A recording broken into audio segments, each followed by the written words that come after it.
Ballari banner ಗಲಾಟೆ ಪ್ರಕರಣದಲ್ಲಿ suspend ಆಗಿದ್ದ ಎಸ್ಪಿ ಪವನ್ ನಜ್ಜೂರ ಆತ್ಮಹತ್ಯೆಗೆ ಯತ್ನಿಸಿದ್ದಾರೆ ಅಂತ ಹೇಳಲಾಗಿದೆ. ತುಮಕೂರು ಜಿಲ್ಲೆಯ ಶಿರಾದ ಬರಗೂರಿನಲ್ಲಿ ಇರುವ ಸ್ನೇಹಿತನ ಫಾರ್ಮ್ ಹೌಸ್ನಲ್ಲಿ ಆತ್ಮಹತ್ಯೆಗೆ ಯತ್ನಿಸಿದ್ದಾರೆ ಅಂತ ತಿಳಿದುಬಂದಿದೆ. ಮಾತ್ರೆ ನುಗ್ಗಿ ಪವನ್ ನಜ್ಜೂರ ಆತ್ಮಹತ್ಯೆಗೆ ಯತ್ನಿಸಿದ್ದು ತುಮಕೂರಿನ ಆಸ್ಪತ್ರೆಯಲ್ಲಿ ಚಿಕಿತ್ಸೆ ಪಡಿತಾ ಇದ್ದಾರೆ ಅಂತ ಹೇಳಲಾಗ್ತಾ ಇತ್ತು. ಬಳ್ಳಾರಿ ಎಸ್ಪಿ ನಿರ್ಲಕ್ಷ್ಯದಿಂದಲೇ ಬ್ಯಾನರ್ ಗಲಾಟೆ ಆಗಿದೆ ಅಂತ ಆರೋಪಿಸಲಾಗಿತ್ತು. ಎಸ್ಪಿ ಆಗಿ ಪವನ್ ನಜ್ಜೂರ ಅಧಿಕಾರ ಸ್ವೀಕರಿಸಿದ 7 ಗಂಟೆಯಲ್ಲಿ ಘರ್ಷಣೆ ನಡೆದು ಕಾಂಗ್ರೆಸ್ ಕಾರ್ಯಕರ್ತ ಬಲಿಯಾಗಿದ್ದ. ಹೀಗಾಗಿ ಘಟನೆಯನ್ನ ಸರಿಯಾಗಿ ನಿರ್ವಹಣೆ ಮಾಡಿಲ್ಲ ಅಂತ ಸರ್ಕಾರ ಅವರನ್ನ ಎಸ್ಪಿ ಪವನ್ ಅವರನ್ನ ಅಮಾನತು ಮಾಡಿತ್ತು. ಬಳ್ಳಾರಿಯಲ್ಲಿ ಬ್ಯಾನರ್ ವಿಚಾರಕ್ಕೆ ನಡೆದ ಘರ್ಷಣೆಗೆ ಶಾಸಕ ನಾರಾ ಭರತ್ ರೆಡ್ಡಿ ಸೇರಿದಂತೆ ಹಲವರ ವಿರುದ್ಧ ಎಫ್ಐಆರ್ ದಾಖಲಾಗಿದೆ. ಭರತ್ ರೆಡ್ಡಿ ಆಪ್ತ ಸತೀಶ್ ರೆಡ್ಡಿ, ಚಾನಾಳ ಶೇಖರ್, ನಾರಾ ಪ್ರತಾಪ್ ರೆಡ್ಡಿ, ನಾರಾ ಸೂರ್ಯನಾರಾಯಣ ರೆಡ್ಡಿ ಸೇರಿದಂತೆ ಹಲವರ ವಿರುದ್ಧ ಬ್ರೂಸ್ಪೇಟೆ ಪೊಲೀಸ್ ಠಾಣೆಯಲ್ಲಿ ಎಫ್ಐಆರ್ ದಾಖಲಾಗಿದೆ. ಬ್ಯಾನರ್ ಗಲಾಟೆಯಿಂದ ಉದ್ವಿಗ್ನಗೊಂಡಿದ್ದ ಬಳ್ಳಾರಿ ನಗರದ ಪರಿಸ್ಥಿತಿ ಇನ್ನೂ ಬೂದಿ ಮುಚ್ಚಿದ ಕೆಂಡದಂತಿದೆ. ನಗರದ ಸೂಕ್ಷ್ಮ ಸ್ಥಳಗಳಲ್ಲಿ ಹೆಚ್ಚಿನ ಸಂಖ್ಯೆಯಲ್ಲಿ ಪೊಲೀಸರನ್ನ ನಿಯೋಜನೆ ಮಾಡಲಾಗಿದೆ. ವಾಲ್ಮೀಕಿ ವೃತ್ತ ಜನಾರ್ದನ ರೆಡ್ಡಿಯವರ ಮನೆ ಸೇರಿದಂತೆ ಸೂಕ್ಷ್ಮ ಪ್ರದೇಶಗಳಲ್ಲಿ ಪೊಲೀಸರನ್ನ ನಿಯೋಜಿಸಲಾಗಿದೆ. ರೇಣುಕಾಸ್ವಾಮಿ ಬರ್ಬರ ಹತ್ಯೆ ಪ್ರಕರಣದ ಮೊದಲ ಆರೋಪಿ ಪವಿತ್ರ ಗೌಡಗೆ ಇವತ್ತಿನಿಂದ ಮನೆಯೂಟ ಸಿಗುವ ಸಾಧ್ಯತೆ ಇದೆ. ಪವಿತ್ರ ಗೌಡಗೆ ಮನೆಯೂಟ ನೀಡಲು ಕೋರ್ಟ್ ಅನುಮತಿ ನೀಡಿದೆ. ಜೈಲಿನಲ್ಲಿ ಕೆಲ ಪ್ರಕ್ರಿಯೆ ಮುಗಿಸಬೇಕಾಗಿರುವುದರಿಂದ ಇವತ್ತು ಅಥವಾ ನಾಳೆ ಮನೆಯೂಟ ಸಿಗುವ ಸಾಧ್ಯತೆ ಇದೆ. ಬೆಂಗಳೂರಿನಲ್ಲಿ ಕ್ಯಾಬ್ಗಾಗಿ ಕಾಯ್ತಾ ಇದ್ದ ಯುವತಿಯರ ಜೊತೆಗೆ ಯುವಕರು ಅನುಚಿತ ವರ್ತನೆ ತೋರಿದ್ದಾರೆ. ಹೊಸ ವರ್ಷದ ವೇಳೆ ಕುಡಿದ ಮತ್ತಿನಲ್ಲಿದ್ದ ಯುವಕರು ಈ ಕೃತ್ಯವೆಸಗಿದ್ದಾರೆ. ಅಲ್ಲದೆ ಪ್ರಶ್ನಿಸಿದ ಪೊಲೀಸರನ್ನ ತಳ್ಳಾಡಿ ಜಾಕೆಟ್ ಹರಿದು ಹಲ್ಲೆ ಮಾಡಿದ್ದಾರೆ. ಪ್ರಕರಣ ಸಂಬಂಧ ಕಿರಿಕ್ ಮಾಡಿದ್ದ ಅಂಶ ಮೆಹ್ತಾ ಮತ್ತು ಪರ್ವದ ರಾತಿ ಸೇರಿದಂತೆ ಕೆಲವರ ವಿರುದ್ಧ ವಿಧಾನಸೌಧ ಪೊಲೀಸ್ ಠಾಣೆಯಲ್ಲಿ ಪ್ರಕರಣ ದಾಖಲಾಗಿದೆ. ಬಂಧನ ಕೂಡ ಆಗಿದೆ.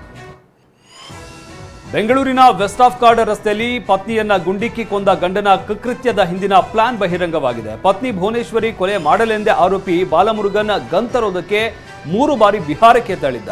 2 ಗನ್ ಖರೀದಿ ಮಾಡಿ ಬಿಹಾರದಲ್ಲೇ ಪಿಸ್ತೂಲ್ ತರಬೇತಿ ಕೂಡ ಪಡೆದಿದ್ದ. 1 ಗನ್ ತಮಿಳುನಾಡಿನ ವ್ಯಕ್ತಿಯೊಬ್ಬನಿಗೆ ನೀಡಿ ಪತ್ನಿ ಕೊಲೆಗೆ ಸುಪಾರಿ ನೀಡಿದ್ದ. ಅದು ಸಾಧ್ಯವಾಗದ ಕಾರಣ ಡಿಸೆಂಬರ್ 23ರಂದು ಹೆಂಡತಿಯನ್ನ ಗುಂಡಿಕ್ಕಿ ಹತ್ಯೆ ಮಾಡಿದ್ದ. ಬೆಂಗಳೂರು ಗ್ರಾಮಾಂತರ ಜಿಲ್ಲೆಯ ದಾಸನಪುರ ಪಂಚಾಯಿತಿಯ ಪಿಡಿಒ ವಿರುದ್ಧ ಸಾರ್ವಜನಿಕರು ಪ್ರತಿಭಟನೆ ನಡೆಸಿದ್ರು. ಖಾತೆ ಹಾಗೂ ಡೆತ್ ಸರ್ಟಿಫಿಕೇಟ್ ಸೇರಿದಂತೆ ಹಲವು ದಾಖಲೆಗೆ ಮಾಡೋದಕ್ಕೆ ಪಿಡಿಒ ಉಷಾ ಲಂಚ ಕೇಳಿದ್ದಾರೆ ಅಂತ ಆರೋಪಿಸಿ ಪ್ರತಿಭಟಿಸಿದ್ದಾರೆ. ಹಣ ಕೊಡದೆ ಒಂದೇ ಒಂದು ಫೈಲ್ ಮುಂದೆ ಸಾಗೋದಿಲ್ಲ. ಇಂತಹ ಪಿಡಿಒ ತಕ್ಷಣ ಸಸ್ಪೆಂಡ್ ಮಾಡಬೇಕು ಅಂತ ಜನ ಆಗ್ರಹಿಸಿದ್ದಾರೆ.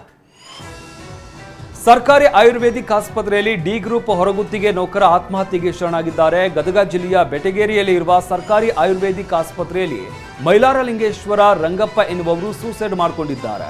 ಮೃತನು ಮೂಲತಃ ಚಿತ್ರದುರ್ಗ ಜಿಲ್ಲೆ ಚಳ್ಳಕೆರೆ ತಾಲೂಕಿನ ಚಿಕ್ಕಮುದುರೆ ಗ್ರಾಮದ ನಿವಾಸಿಯಾಗಿದ್ದ.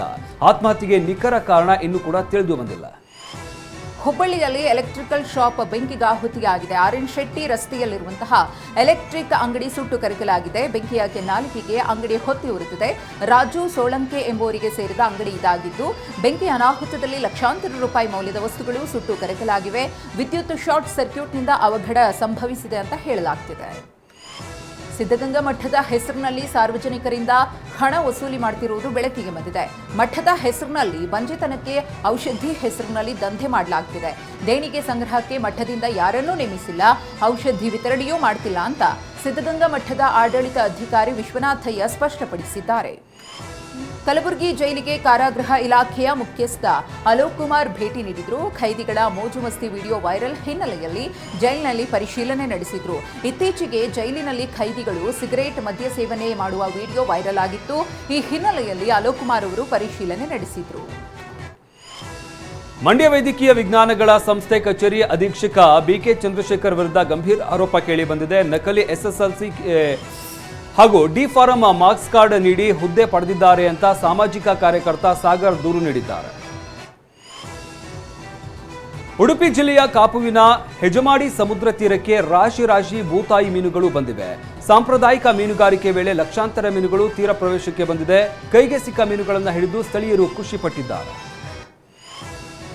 ಬಾಗಲಕೋಟೆ ಜಿಲ್ಲೆಯ ಜಮಖಂಡಿ ಜನತೆಯಲ್ಲಿ ಚಿರತೆ ಭಯ ಶುರುವಾಗಿದೆ.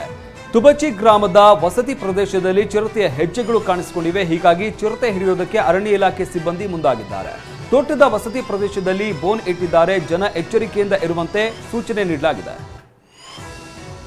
ಬೆಂಗಳೂರು ಗ್ರಾಮಾಂತರ ಜಿಲ್ಲೆಯ ದೊಡ್ಡಬಳ್ಳಾಪುರದಲ್ಲಿ ನೂತನ ಮೇಲ್ಸೇತುವೆ ನಿರ್ಮಾಣಕ್ಕೆ ಚಾಲನೆ ನೀಡಲಾಗಿದೆ. ಕೆಳಗಿನ ಜೋಗನಹಳ್ಳಿ ಗ್ರಾಮದಲ್ಲಿ 5 ಕೋಟಿ ವೆಚ್ಚದಲ್ಲಿ ಸೇತುವೆ ನಿರ್ಮಾಣಕ್ಕೆ ಸಚಿವ ಮುನಿಯಪ್ಪ ಶಂಕುಸ್ಥಾಪನೆ ನೆರವೇರಿಸಿದ್ದಾರೆ. ಸೇತುವೆ ನಿರ್ಮಾಣವಾದ ಬಳಿಕ 500 ಮೀಟರ್ ದೂರಕ್ಕೆ 7 ಕಿಲೋಮೀಟರ್ ಸುತ್ತಕೊಂಡು ಪ್ರಯಾಣ ಮಾಡುವುದು ಮುಕ್ತಿ ಸಿಗಲಿದೆ. ಬೆಂಗಳೂರಿನಲ್ಲಿ ಶೀತಗಾಳಿ ಪ್ರಭಾವದಿಂದ ಮದ್ರಾಸ್ ಐ ಕಣ್ಣಿನ ಸಮಸ್ಯೆ ಹೆಚ್ಚಾಗ್ತಾ ಇದೆ. ತೇವಾಂಶದ ವಾತಾವರಣದಿಂದಾಗಿ ಮದ್ರಾಸ್ ಐ ಅಧಿಕವಾಗ್ತಿದೆ. ಚಳಿ ವಾತಾವರಣದಿಂದ ವೈರಾಣು ನೇರವಾಗಿ ಕಣ್ಣಿನ ಮೇಲೆ ಪರಿಣಾಮ ಉಂಟು ಮಾಡುತ್ತಿದೆ. ಹೀಗಾಗಿ ಮಕ್ಕಳಿಗೆ ಈ ಸೋಂಕು ಹೆಚ್ಚಾಗಿ ಕಾಣಿಸಿಕೊಳ್ತಿದ್ದು ಎಚ್ಚರದಿಂದ ಇರುವಂತೆ ಪೋಷಕರಿಗೆ ಆರೋಗ್ಯ ಇಲಾಖೆ ಸೂಚಿಸಿದೆ. ಬಾಗಲಕೋಟೆಯಲ್ಲಿರುವ ಬಾದಾಮಿ ಬನಶಂಕರಿ ದೇವಿ ಮಹಾರಥೋತ್ಸವಕ್ಕೆ ಕ್ಷಣಗಣನೆ ಶುರುವಾಗಿದೆ. ಸಂಜೆ 5 ಗಂಟೆಗೆ ರಥೋತ್ಸವಕ್ಕೆ ಚಾಲನೆ ದೊರೆಯಲಿದೆ. ಬನಶಂಕರಿ ತಾಯಿಗೆ ತರಕಾರಿ ಹೂಗಳ ಅಲಂಕಾರ ಮಾಡಿ ಪೂಜೆ ಸಲ್ಲಿಸಲಾಗುತ್ತಿದೆ. ಇಂದಿನಿಂದ 1 ತಿಂಗಳ ಕಾಲ ಜಾತ್ರಾ ಮಹೋತ್ಸವ ನಡೆಯುತ್ತೆ. ಬೆಳಗ್ಗೆ ಖರೀದಿ ಭರಾಟೆ ಜೋರಾಗಿದ್ರೆ ರಾತ್ರಿಯಿಂದ ಬೆಳಗ್ಗೆವರೆಗೆ ನಾಟಕ, ಸಿನಿಮಾ ದರ್ಬಾರ್ ನಡೆಯಲಿದೆ. ಜನವರಿ 5ರಂದು ಕೊಪ್ಪಳದ ಗವಿ ಮಠದ ಗವಿ ಸಿದ್ದೇಶ್ವರ ರಥೋತ್ಸವ ಜರುಗಲಿದೆ. ಜಾತ್ರೆಗೆ ಮೈಸೂರು ಪಾಕ್ ಸಿದ್ಧವಾಗ್ತಾ ಇದೆ. ಕರ್ನೂಲು ಜಿಲ್ಲೆಯಿಂದ ಸಾಕಷ್ಟು ಬಾಣಸಿಗರು ಬಂದಿದ್ದು 60 ಕ್ವಿಂಟಾಲ್ ಸಕ್ಕರೆ, 40 ಕ್ವಿಂಟಾಲ್ ಹಿಟ್ಟು, ತುಪ್ಪ ಬಳಸಿ ಮೈಸೂರು ಪಾಕ್ ಅನ್ನು ತಯಾರಿ ಮಾಡುತ್ತಿದ್ದಾರೆ. ಸುಮಾರು 10 ಲಕ್ಷ ರೂಪಾಯಿ ವೆಚ್ಚದಲ್ಲಿ ಮೈಸೂರು ಪಾಕ್ ತಯಾರಾಗ್ತಿದೆ. ದಕ್ಷಿಣ ಛತ್ತೀಸ್ಗಢದ ಸುಕ್ಮಾ ಮತ್ತು ಬಿಜಾಪುರ ಜಿಲ್ಲೆಗಳಲ್ಲಿ ಎನ್ಕೌಂಟರ್ ನಡೆಸಿ 14 ಮಂದಿ ಮಾವೋವಾದಿಗಳಿಂದ ಹತ್ಯೆ ಮಾಡಲಾಗಿದೆ. 2026ರ ಮೊದಲ ನಕ್ಸಲ್ ವಿರೋಧಿ ಕಾರ್ಯಾಚರಣೆಯಲ್ಲಿ 14 ಮಂದಿ ನಕ್ಸಲೈಟ್ಗಳು ಸಾವನ್ನಪ್ಪಿದ್ದಾರೆ. ಬಿಜಾಪುರದ ಬಸಗುಡ, ಟಾರೆಮ್ ಅರಣ್ಯ ಪ್ರದೇಶ ಮತ್ತು ಸುಕ್ಮಾದ ಕೊಂಟಾ ಕಿಸ್ತರಾಮ್ ಕಾಡುಗಳಲ್ಲಿ ಎನ್ಕೌಂಟರ್ ನಡೆದಿದೆ. ಮಧ್ಯಪ್ರದೇಶದ ಇಂದೋರ್ನ ಭಾಗೀರಥಿಪುರದಲ್ಲಿ ಕಲುಷಿತ ನೀರು ಸೇವಿಸಿ ಮೃತಪಟ್ಟಿರುವವರ ಸಂಖ್ಯೆ 10ಕ್ಕೆ ಏರಿಕೆಯಾಗಿದೆ. 200ಕ್ಕೂ ಹೆಚ್ಚು ಜನ ಅಸ್ವಸ್ಥಗೊಂಡು ಆಸ್ಪತ್ರೆಗೆ ದಾಖಲಾಗಿದ್ದಾರೆ. 2456 ಜನರಲ್ಲಿ ವಾಂತಿ ಮತ್ತು ಭೇದಿ ಕಾಣಿಸಿಕೊಂಡಿತ್ತು. ತಿರುಪತಿಯ ಟಿಟಿಡಿ ದೇವಸ್ಥಾನದಲ್ಲಿ ಭದ್ರತಾ ವೈಫಲ್ಯವಾಗಿದೆ. ಕುಡುಕನೊಬ್ಬ ಗೋವಿಂದರಾಜಸ್ವಾಮಿ ದೇಗುಲದ ಗೋಪುರ ಏರಿ ಕಲಶ ಕೆಳುವುದಕ್ಕೆ ಯತ್ನಿಸಿದ್ದಾನೆ. 3 ಗಂಟೆಗಳ ಕಾಲ ಸರ್ಕಸ್ ಮಾಡಿ ಕುಡುಕನನ್ನ ಕೆಳಗಿಳಿಸಲಾಗಿದೆ. ನಿನ್ನೆ ರಾತ್ರಿ ದೇವರಿಗೆ ಏಕಾಂತ ಸೇವೆ ವೇಳೆ ದೇಗುಲಕ್ಕೆ ಎಂಟ್ರಿ ಕೊಟ್ಟ ನಿಜಾಮಾಬಾದ್ ಜಿಲ್ಲೆಯ ಪೆದ್ದಮಲ್ಲ ರೆಡ್ಡಿ ಕಾಲೋನಿಯ ನಿವಾಸಿ ಈ ಕೃತ್ಯ ಎಸಗಿದ್ದಾನೆ. ಆರೋಪಿಯನ್ನ ತಿರುಪತಿ ಠಾಣೆ ಪೊಲೀಸರು ವಶಕ್ಕೆ ಪಡೆದಿದ್ದಾರೆ. ಹೈದರಾಬಾದ್ನಲ್ಲಿ ಡ್ರಂಕ್ ಅಂಡ್ ಡ್ರೈವ್ ತಪಾಸಣೆಯ ವೇಳೆ ವ್ಯಕ್ತಿಯೊಬ್ಬ ಹೈ ಡ್ರಾಮಾ ಮಾಡಿದ್ದಾನೆ.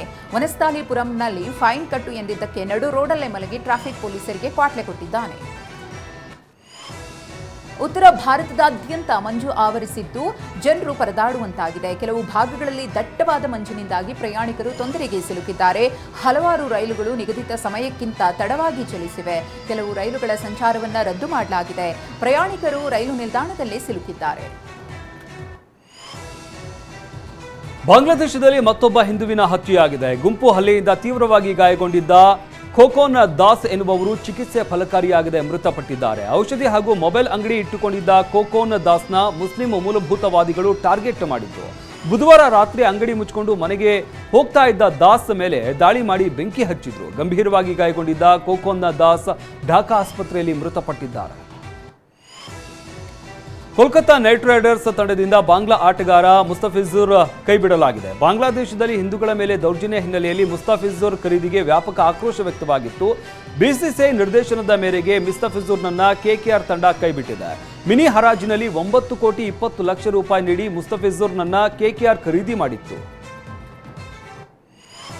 ಬಹುಕಾಲದ ಗೆಳತಿ ಅವೀವಾ ಬೇಗ್ ಜೊತೆ ನಿಶ್ಚಿತಾರ್ಥ ಮಾಡಿಕೊಂಡಿರುವ ಪುತ್ರ ರೆಹಾನ್ಗೆ ಪ್ರಿಯಾಂಕಾ ಗಾಂಧಿ ಹಾಗೂ ರಾಬರ್ಟ್ ವಾದ್ರಾ ದಂಪತಿ ಶುಭ ಕೋರಿದ್ದಾರೆ. ನಿಮ್ಮಿಬ್ಬರನ್ನ ತುಂಬಾ ಪ್ರೀತಿಸುತ್ತೇವೆ. ಇಬ್ಬರು ಒಬ್ಬರಿಗೊಬ್ಬರು ಪ್ರೀತಿಸಿ ಗೌರವಿಸಿ ಎಂದು ಪ್ರಿಯಾಂಕಾ ಗಾಂಧಿ ಹಾರೈಸಿದ್ದಾರೆ. ರೆಹಾನ್ ಹಾಗೂ ಅವೀವಾ ಒಟ್ಟಿಗೆ ಬೆಳೆಯುತ್ತಾ ಅಭಿವೃದ್ಧಿ ಹೊಂದುತ್ತಾ ಸಾಗಲಿ ಎಂದು ರಾಬರ್ಟ್ ವಾದ್ರಾ ಶುಭ ಕೋರಿದ್ದಾರೆ. ನ್ಯೂಜಿಲೆಂಡ್ ವಿರುದ್ಧ 3 ಏಕದಿನ ಪಂದ್ಯಗಳ ಕ್ರಿಕೆಟ್ ಸರಣಿಗೆ ಇಂದು ಟೀಂ ಇಂಡಿಯಾ ಆಯ್ಕೆ ನಡೆಯಲಿದೆ. ರಿಷಬ್ ಪಂತ್, ಮೊಹಮ್ಮದ್ ಸಿರಾಜ್ಗೆ ಅವಕಾಶ ಸಿಗುತ್ತಾ ಎಂಬ ಕುತೂಹಲ ಇದೆ. ಜನವರಿ 11ರಂದು ವಡೋದರದಲ್ಲಿ ಮೊದಲ ಪಂದ್ಯ ನಡೆಯಲಿದೆ. ಭಾರತ ಕ್ರಿಕೆಟ್ ತಂಡದ ಆಲ್ರೌಂಡರ್ ಹಾರ್ದಿಕ್ ಪಾಂಡ್ಯ ತಮ್ಮ ಗೆಳತಿ ಜೊತೆಗಿನ ಫೋಟೋವನ್ನು ಹಂಚಿಕೊಂಡಿದ್ದಾರೆ. ಮಹಿಕಾ ಹಾಗೂ ಹಾರ್ದಿಕ್ ಕೆಂಪು ಮಿಶ್ರಿತ ಮರೂನ್ ಬಣ್ಣದ ಉಡುಗೆ ತೊಟ್ಟಿದ್ದಾರೆ. ಈ ಫೋಟೋಗೆ ಫ್ಯಾನ್ಸ್ ಫಿದಾ ಆಗಿದ್ದಾರೆ.